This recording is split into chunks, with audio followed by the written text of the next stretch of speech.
Title: The Village Summer. 10-year-old Jake Carter had lived in Chicago his whole life.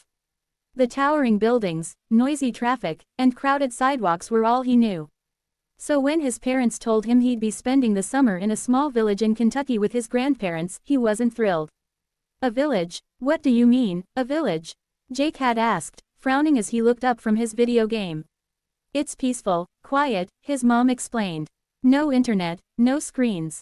Just nature and family. Jake nearly dropped his game controller. No internet, no screens. Was that even legal? But 2 weeks later, there he was, sitting in the back seat of his grandpa's pickup truck as it rumbled down a dusty road, past endless fields of corn and hills dotted with cows. The village of Maple Hollow was barely big enough to be on a map. It had one gas station, one diner, a church, and not a single fast food joint in sight. Grandma Lily greeted him with a warm hug and a slice of homemade apple pie.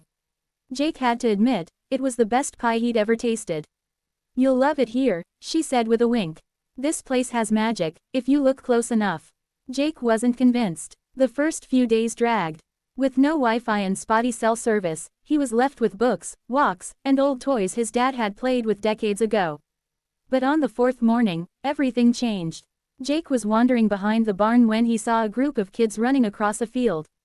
Curious, he followed them to the edge of a small forest where they were setting up something that looked like a fort made from sticks, branches, and rope.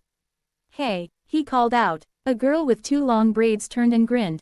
"You the city kid?" Jake nodded awkwardly. "Yeah, I'm Jake." "I'm Millie," she said.